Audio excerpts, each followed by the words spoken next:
I do. It's counting away. So first of all, we missed a week just because a few life things got in the way. That's the way it is sometimes. Sorry, everyone. I had 7 emails Did from you various really? people saying, is everything okay? And they weren't your mother. That's quite sweet. Yeah, so, apologies.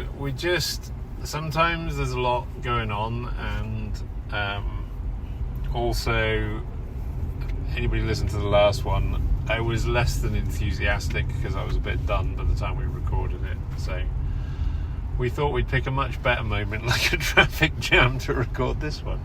Excellent. Hence why the acoustics may be a bit off. However, as a bit of bonus, we're talking about short hills, and I did record a short video on some of the descents there. Actually, not short hills, 12 mile, but 12 mile does run into short hills, so I was actually going to ask that. Do they kind of overlap a little bit? yeah, they all kind of interconnect. But short hills per se is a little park, whereas 12 Mile Creek is a creek that's 12 miles long, I suppose. How many miles? 12, I believe. Huh. So, yeah, we've been to this place a couple of times now in the last couple of weeks. You even more than me. Yeah. But even I've been several times. And it was our intention to give our feedback on it a week ago. But as we have mentioned, we are ever so sorry that we just could not get to it. No, we're a bit behind, that's all. So, yeah, 12 Mile Creek, the actual creek, runs from Lake Ontario, and I don't know where it used to go before men started building canals, but... Darn humans. Yeah, I know. But it now goes, I believe, from Lake Ontario into the Welland Canal, so I guess however many 100 years ago when they built that, they probably rediverted it. And it's not river like the Grand River, but it's not a stream, is it? It's quite wide in places. Yeah, it's a bit of a variety, eh? And we did see some big fish in there, didn't we? Oh my goodness, did we ever? I don't even want to know what that big beast was. Like his belly tickled. Oh my coochie coo. No thank you. So, what did you think of the riding then? I would say a little bit of a mixed review.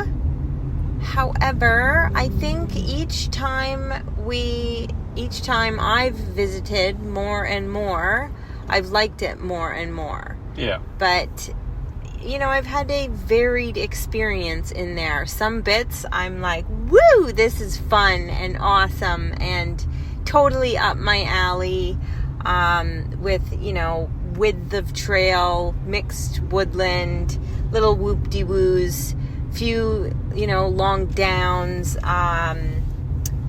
some fun stuff with nothing too crazy, but then equally on the flip side, it can be awfully muddy in some places, and it's just such a shame because, it's not even, I just feel like it's not worth it to get everything so caked in mud.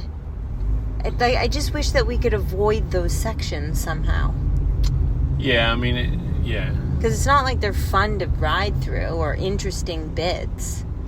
No, we had thunder and lightning rain, which was like an inch or two of rain, and then you go through the mud and that's bad, but then you go through pine needles and the pine needle sticks to the mud. It was a bit of a perfect storm of rubbish weather conditions and rubbish trail conditions. And actually, when I went through there last night, I went the other side last night, there was like 3 or 4 muddy puddles, but not where you're getting that like mud coated around your wheel and everything just sounds like it's all crunchy because it's got loads of grit in it. But what I'm saying is on the other side, and just the day before yesterday, there was like huge deep puddles of mud that we were going through, and it hasn't rained very recently. No, it's where the trees sit, and then the local riders would say it's because people ride when the weather's bad, so it creates dips, and the dips fill with water and they end up like little puddles, and they then tend to be under the trees. But actually it's bad drainage. Like if you spent time digging drainage ditches into those hollows, you wouldn't get that build up of water like you do. I did notice, even just looking to the left or right, in some spots where there wasn't even necessarily a huge mud puddle, there was some little mini swampy bits, like could be just over from you. Like it's funny in there where it could be, the path could be, the trail could be completely dry, and like I say, you look to the right and there's like a small swamp pond in the trees. Yeah, I would agree. I mean, yeah, the other thing is it's got that surface that if it's been hot like it is now and then it rains tonight and then you were to go and ride, it'd be like ice. It's that super slippery, like we said about short hills. But it's not all like that though, and that's what you're saying about it being varied. Correct. So, and that's why I just wish that somehow we could bypass those couple little bits, because then it would be most excellent. But that did sort of, I felt just like it was a bit of a, I don't know how to explain it. It just seemed a waste to, like, at least if you're going to go ride in the mud, go ride in the mud. Those are just a few unpleasant bogs to go through to muck everything up, and then you're not in it.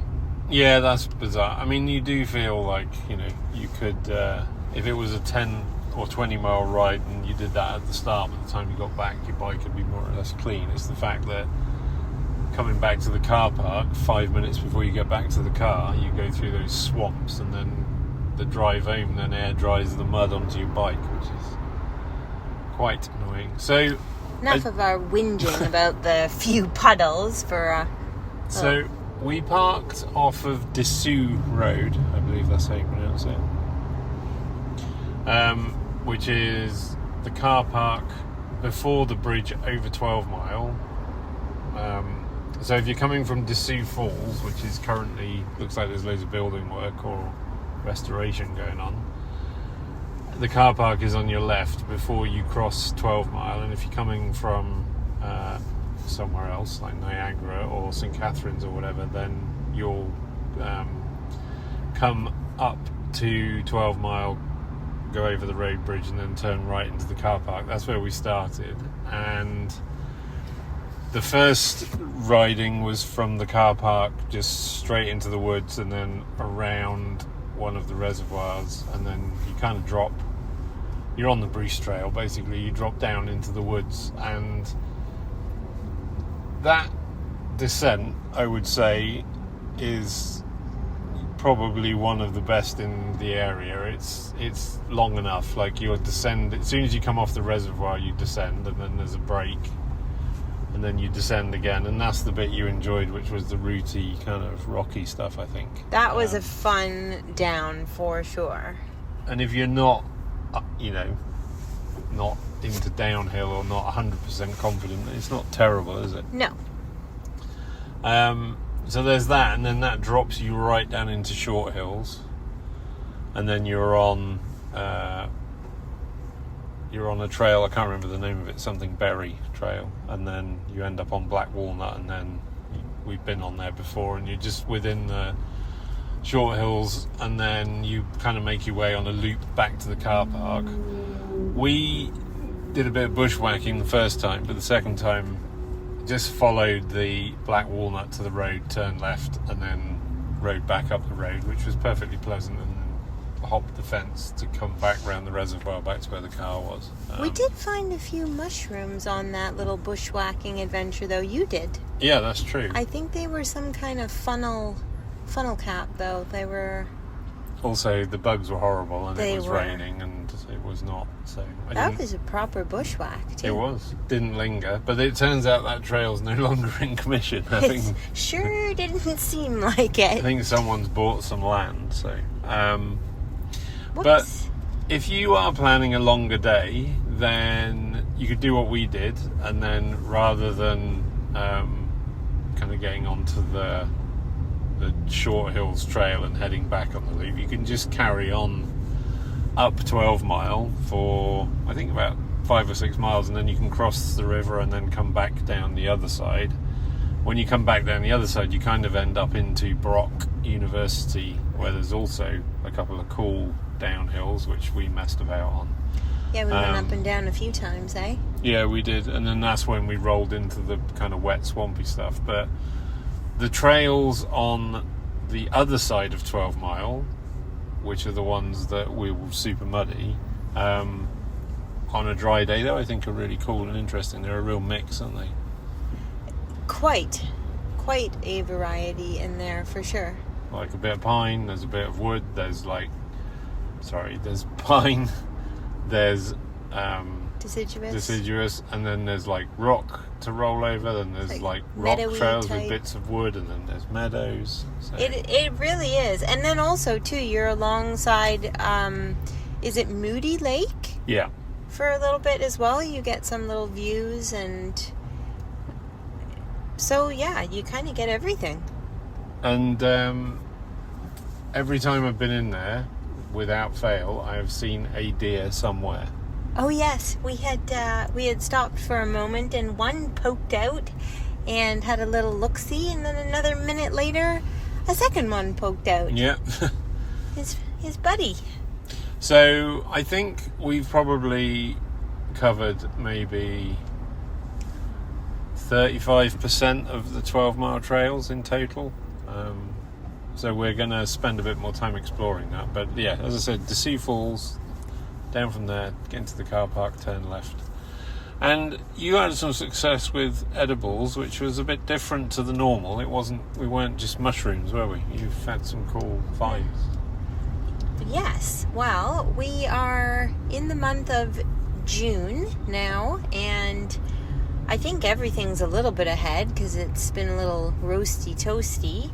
And so I didn't quite have my head in the berry game just yet, but we found some berries and fruit. So when actually right near where we spotted the deer, we were stopped because I had spotted a cherry tree. And I couldn't believe cherries already? What? But now, ever since kind of realizing that, I've spotted a number of cherry trees with ripe cherries on them. So I got a recipe coming for you guys that's actually a leftover from last year. I was waiting for cherry season this year because I didn't want to post it or taunt anybody in the middle of winter with a wild cherry recipe. So trying to be a little bit considerate there. That will be coming soon to a website near you. Those wild cherries that we found up on that 12-mile trail, they were good. I mean, they were the dark red ones. Yeah. Little jobbers, but quite tasty. Nice to just stop and have a little snack, look at a few deer. I mean, how nice is that? Without having to get eaten by bugs and pig things. Yeah, no other humans around. Lovely little experience. Yep, and my view of the humans. Little entertainment and a snack. There you go. Perfect. So, we also which was a great surprise, and I don't think I'm going to say where, though. Fair enough. But at the 12-mile, in the 12-mile area, we hit some pretty sweet Saskatoon berry trees, or shrubs, bushes, whatever you want to call them. And they were just perfectly ripe, and they were jumbos too. So we have a good little bowl of those in the fridge that who knows what I'm going to get up to with. Yeah, keep looking for those as well, because they're in the places you don't expect them to be. I'm not playing I Spy Saskatoon berry trees, but I am saying generally that they are in places you don't always expect. Like, we've seen them in Toronto in front of a school, for example. So yes.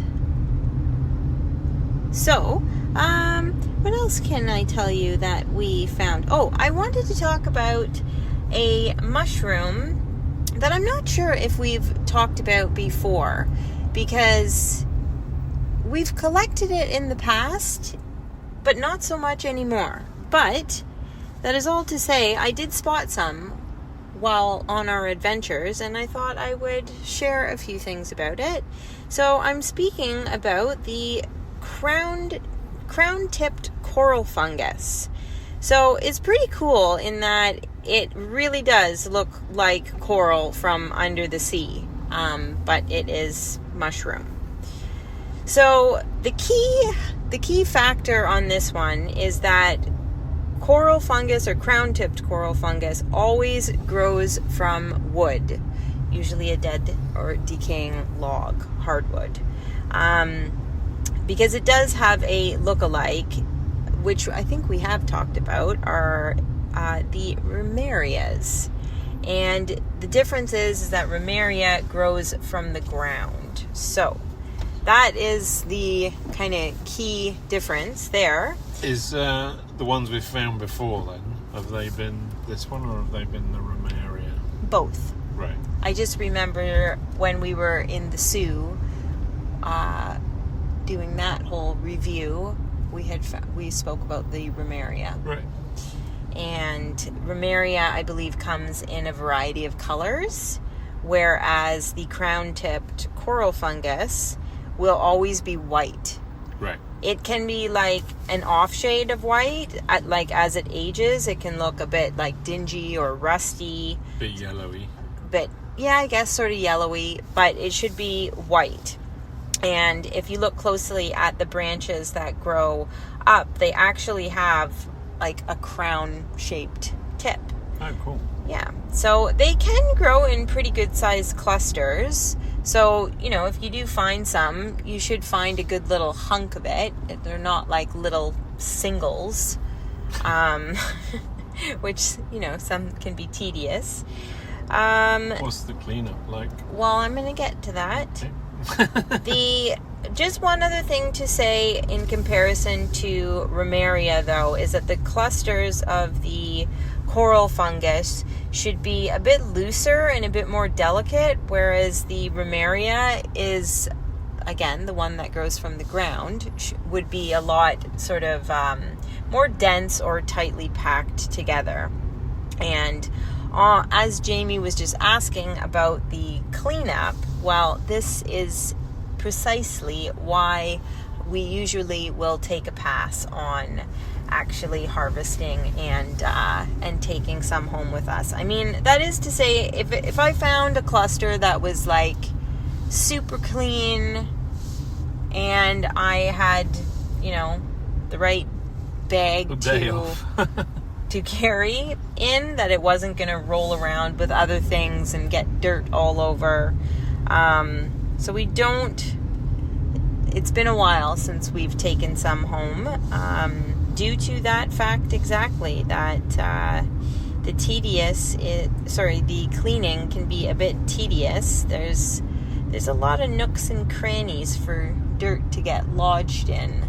I think often the days we've found that, we've already previously found a lion's mane. They seem to be in similar places, and I think sometimes we've maybe taken the opinion with the lion's mane that'll be enough, and then left the corals. I've definitely been riding with you when we've found a big chunk and then been like, do we want to scrabble around for those? So fair enough. And from afar, one could sort of, from a distance, could almost look like the other, because they're both sort of white and icicle-like, but one grows up and one grows down. Yep.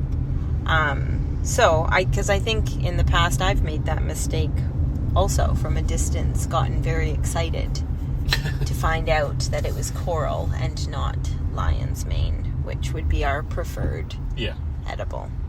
So I did want to share that, though, because it is a good beginner mushroom to identify, as it does look so unusual and does have some pretty good key identifiers. Yep, makes sense. So, and it's just cool looking. So if nothing else, just get in there and feast your eyes on some. Snap a few photos. Yeah, for sure. Maybe even a selfie with it. And the last thing that I will mention that I think is worthy of noting, because it was a very pleasant experience, and that was there was a flower that I kept smelling the entire ride, which was, similar to a lilac, and, it's a short season where I just want to gulp the air in my nose because it's so pleasant. And all over the car. Yeah, Jamie's pointing at the area between the seats where there's a rather large mess of dried flower petals. Whoops. But no, I get you. The season for the flowers just doesn't last very long, does it? Yeah, so I really enjoyed taking it in, so I wanted to share it. And what I'm talking about is the common privet. Also, something that I have investigated and identified the berries of, but I never knew about the flowers.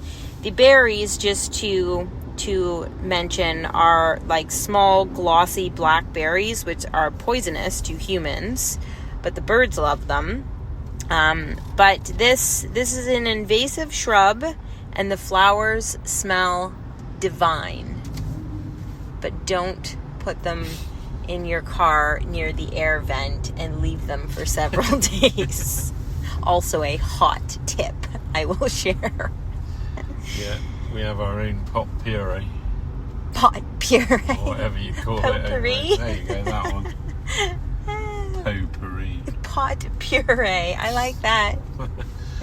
I got a couple of things to add, if I may. Yes, you may. Of course. So, one is check out our store, because there's new merchandise on there. New Have a swag. look at that. Second thing is if you go to the YouTube channel, there is a icon top right of the website. Then on the YouTube channel is a video, or will be, of the descents from this particular trail system we're talking about. So that's that. Also, on the top of that webpage is the Instagram little icon. If you go there, then there's often stuff linking back to Jessica's recipes that may or may not be seasonable. I'm trying to get a bit better at posting things when they're in season from previous, so that they kind of make sense. So I'll continue with that. We are going to try and stick with weekly, but we may just fall off the weekly for a little bit. It may drop to like 2 a month just for a while, just through the summer, because we have a lot on. So yeah. Although if we do 2 places, maybe we'll record 2 and then post one later. So we'll see. Anything to add to that? Oh, we might even have a special guest. We do. Coming up. The near future, which I'm very excited to talk to. So let's just make sure that happens. But yeah, possibility of... No, I think it's happening. It's the one after this, I think. So, isn't it? No, it'll be the one after that. Okay. Keep an eye out. Coming soon. Coming soon. A mystery guest. On that note, get lost.